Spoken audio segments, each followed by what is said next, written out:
enemy has locked you into a system where you look at non-entities and look at the things that they are doing and think to yourself, whoa, what entertainment. You think you are safe when you are in your house. You are safe when you remove your clothes. You are safe when you have sex with your husband. When you kiss that boyfriend or that girlfriend or that somebody's husband, you are safe. Ladies and gentlemen, whilst you are busy looking at people enjoying yourself, watching TV, and these little guys and little boys and girls are practicing their immorality in front of the camera, guess what? You are the one they are filming. Job 34, verse number 21. For the eyes are upon the ways of a man. His eyes are upon the ways of a man, and he sees all his goings. Luke 12, verse number 2. Luke 12, verse number 2. For there is nothing covered that shall not be revealed. There is nothing covered that shall not be revealed. Neither hid that shall not be known. Now, do you see the attributes of God are about him being all-seeing, all-knowing, omnipotent, all-powerful, omniscient, all-seeing, omnipresent, everywhere. Do you understand that this is telling you that God can see his power? He can be everywhere. He can do whatever. Everywhere he is, God knows. The only thing that I've just mentioned here in the beginning was, if God has these attributes, the devil doesn't. Yes, sir. So the devil knows he can't see everywhere. So he has to have a certain system by which he presents his information to the entities that need it for him to execute whatever mandate he has upon himself. Now, that means this world, if we look around and we see, as God has ministered to me several times on this world, being under surveillance. And this is 4 verse number 9. And the Lord said unto Cain, where is Abel thy brother? And he said, I know not. Am I my brother's keeper? Big brother. According to Abel, a brother knows where his young brother should be. So they've taken this concept and CCTV, closed circuit TV around the world, and we're putting them in houses to look at people committing adultery and incest. And we celebrate them and give them money. And we are so excited as a whole country we vote for them. The more immoral that person is, the more love we shower them with. They'll win. If you're not immoral, you won't win. You won't just be sitting there running away from the cameras. No, you have to be in the camera's face. You'll be acting crazy. And I say, brother, you have one big brother, and I'm not talking about that big brother. I'm talking about as much as you are being entertained by that big brother, that's a diversion of what the enemy is doing. Wow. The enemy has locked you into a system where you look at non-entities and look at the things that they are doing and think to yourself, whoa, what entertainment. Yet you are under a big brother yourself. Wow. Let me show you something. How many of you have iPhones? Let me shock you. Please put it up there. An iPhone specifically takes an infrared picture of you with your Face ID every 5-ish seconds, and we looked at it through an infrared camera, and it's pretty wild. Let's show you. Okay, have your home screen. It's on the home screen. Not touching anything. No buttons. Okay, infrared lens on the camera. Do you see that? Boom, there was one. That's your iPhone. Every 5 seconds, it's taking a photo of you. 2. That's so wild. Okay, cover the camera. Okay. Oh, there's another one. Okay, nothing. Oh, it's trying. It's taking pictures of your finger. Okay, move your finger. Ready? Every 5 seconds. Boom. Wild. The question then is, where is it sending your photos? So they're not getting this. You can even watch Big Brother, the real Big Brother that they're doing here that you think is entertainment, on your phone, yet your phone is filming you every 5 seconds. Who is the fool? Them in Big Brother or you are in Big Brother? How on earth do they create a technology to take your photo every 5 seconds? You know, 1 hour is understandable. 5 seconds. 2 hours is okay. We might think maybe they want to sell something. 5 seconds is as if they want to know where you are exactly, how or what you're doing at that moment. 5 seconds. 5 seconds, they think you have moved.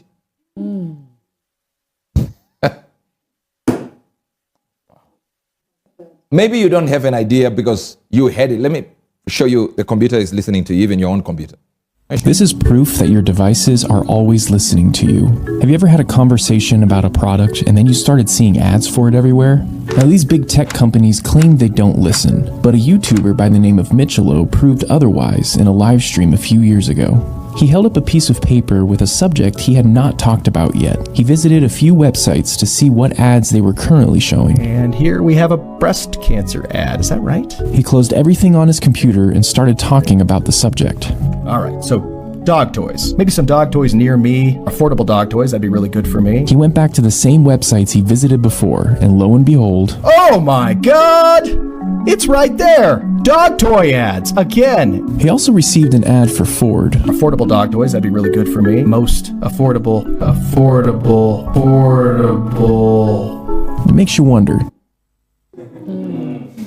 Maybe you're still not getting what we are trying to say. In your mind, you think they're just trying to sell. That's another thing. Trying to sell is another thing. But remember, their idea is they want human control. So since they want human control, they will have to sell, and money has to come out of your pocket while they are monitoring where you are at the same time. The idea I'm giving you is your gadget is selling you out.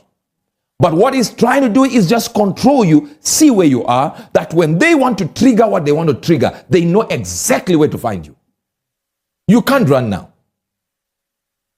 Now they know where you are now. Do you see who is that guy? Zuckerberg.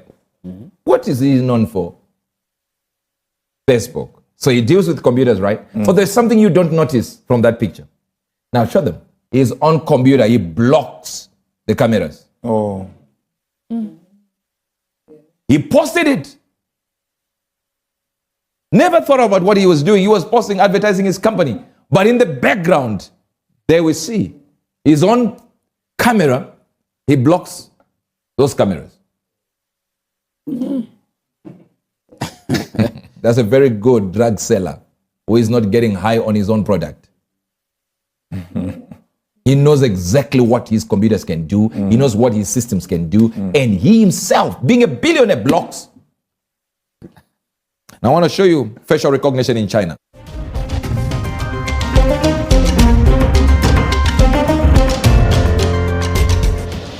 They're constantly monitored by facial recognition cameras that are able to instantly put a face to a name. Now, the Chinese are also ranked, given a mark out of a possible 950 points. A score in the 700s is considered good. Around the 500 mark is not. For now, the number is a sort of bank credit rating, keeping track of everyone's spending habits. I think being ranked is a good thing. A society has to have rules. It forces us to be well behaved. It may seem scary, but it's just like that here. We're used to it, and anyway, we don't have a choice. But in an effort to keep all of its subjects in line, Beijing is taking the system a step further in 2020. It's aggregating data gathered by banks, private companies, and the state to rate if someone's a good or bad citizen. By using the most data possible, the so-called big data, the system will play an important role in rebuilding a moral society. The state will go over every detail of a person's life with a fine-tooth comb. Their financial situation, spending habits, career, even behavior on social media. Criticizing the government online or displaying outward signs of wealth is a no-no. On the other hand, praising the party or giving blood increases your social credit. Xiaowen Wang is a model citizen. She lives in Nanjing, a testing ground for social ranking. Married with a child, she has a job in a retirement home, no debts, and she wouldn't dream of jaywalking. As a good citizen, I respect the rules of the road. If I didn't, I'd lose points on my social credit. In theory, everything can be taken into account in the social score, even the most innocuous errands like supermarket shopping. When Xiaowen Wang makes an electronic payment, her purchases tell the state a lot about her. Buying cigarettes would count against her. On the other hand, nappies show she's an attentive mother. Beer could indicate alcoholism. She'd be better off buying water. In this pilot city of 8 million people, there are only 18,000 model citizens. For Xiaowen Wang, there are perks to be had, such as paying half price for the bus. I get discounts for all public services, even at museums. And the library is free for me, thanks to my score. A good score brings benefits, but people with low scores lose rights. The cinema names and shames people considered untrustworthy, plastering their details, even their addresses, across big screens. It's a matter of principle. Those people have to be condemned. Those people aren't honest, so they have to pay the price. It's only right to pay your debts. You have to blacklist those that don't. The Supreme Court has created a blacklist for so-called bad citizens, those whose ratings have dropped to zero. On it are companies, but also 23 million people to date. Among them is this journalist Liu Hu. He got a little too close to uncovering corruption among high-profile party members. After being sued for defamation by the subject of a story he'd written, he was blacklisted. But he only realized when he tried to buy a train ticket and was told he was banned from traveling. That tells me I'm still on the blacklist. Punished because he's been branded untrustworthy by the state. Once you're blacklisted, you can no longer get a bank loan, start a business, buy an apartment, or even send your children to a private school. Liu Hu is among a tiny minority of people who have dared to criticize the system, which some are calling a digital dictatorship. I worry, because I think many people like me will be deprived of individual freedoms, and all of us will live with restrictions of one kind or another. After our meeting, Liu Hu learned that his name had been removed from the blacklist, but he still has a long way to go if he doesn't want to languish at the bottom of the social credit hierarchy. All right. Thank you. Somebody said control there. See, but notice how they are thankful to their government for introducing this. Because nobody's telling them, this is the plan of the enemy. The Bible says it this way, that he wants to remove boundaries of nations. And you can only do that with technology. With technology, everything now is now within reach. Why are they doing this? They know the truth. But they're seeking to monitor and control you. That's the whole thing. The game is on monitoring you. It's on controlling you. And you will be controlled until you say to yourself, what's the use of using this gadget?